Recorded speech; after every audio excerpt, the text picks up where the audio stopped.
Deploying Teams is not hard, especially for your IT department or managed service provider.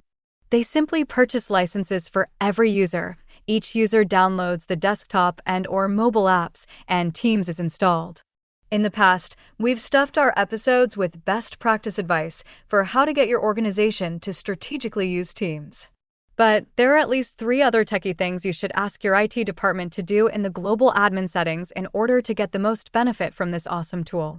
I'm Annie Rind, and today, as I do every Monday, I'm going to give you actionable solutions. I have 3 this episode. These are 3 things that you should immediately ask your global administrator to do. Well, at least 2, and the third one you or your team site owners can easily do on their own. Since I also do my best to give you actionable best practices and solutions in under 6 minutes, let's get right to it.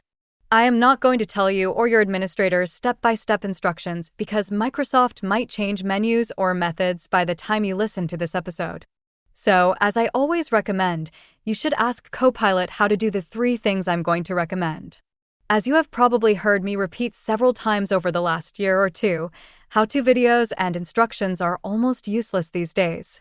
That's okay, however, because you can always ask Copilot how to do things in Microsoft products and it will rarely let you down. It usually gives you perfect, updated instructions and a link to a video showing the steps in action. Now, speaking of Microsoft updates, my first strategic recommendation for your global administrator is to undo Microsoft's worst ever change to Teams. In November of 2024, Microsoft decided it would be a great idea to combine Teams and channels with chat. While we think this update was ill-advised, it is what it is. I even dedicated episode 34 immediately to telling you how to undo that change, so you might want to have a listen to that one. I know their reasoning for doing that was to pacify those organizations who do not properly leverage channels and their incredible functionality. But because you listen to this podcast and most certainly use Teams sites and channels to their fullest potential, you must reverse it. It's easy to separate Teams and chat and get your Teams button back on your app bar on the left of your screen, but because this is such an important reversal, you'll want to have your admin set the organizational setting to automatically separate Teams sites and chat. Just ask Copilot how to do it globally. I added instructions in episode 34, and as of today, those instructions still work, but they may not tomorrow.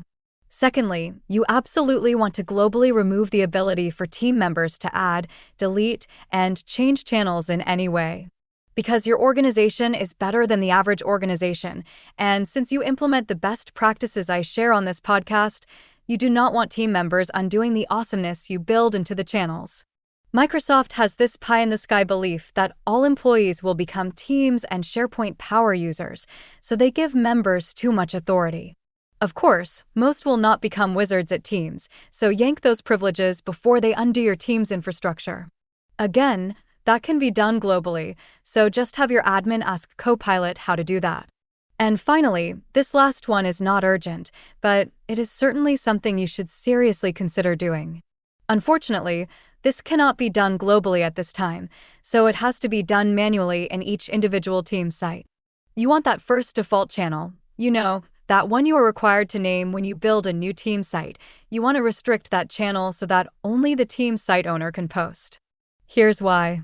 Every team generally has a leader, whether that's the manager, project lead, or whatever. When you have this channel where only the leader can post, the team members know that whatever news or proclamations that come from above will be posted there. Some of our clients name that channel cascading messages. Some call it management communications. You get the point. And if your team was created more than about 2 years ago, you likely still have that mandatory channel that was automatically named General. That General channel will work for this. This channel is where team announcements, policy changes, messages from corporate or whatever get posted. It gives employees a one-stop shop for important stuff from above. One thing to note about this is that even though only owners can post, any team member can reply. That means that if an employee has a follow-up question or needs clarification, that back and forth is visible for all employees to learn from. This is a definite best practice for most teams, but you have to make that channel restricted in each team. You can't do it globally. It's easy to do, and Copilot will tell you how to do it. I think this episode was a good one. at least content-wise, so I encourage you to forward it to your business owning bestie. I'd also like to remind you that if you want someone to hold your hand as you deploy teams strategically, and especially if you want to jump into the Copilot AI world, go on over to countyquest.com and sign up for a free 1-hour coaching and consultation.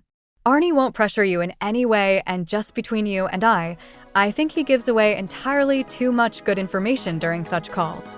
But anyway, I'm going to send you on your way so you can crush it this week. This is Annie, signing off once again.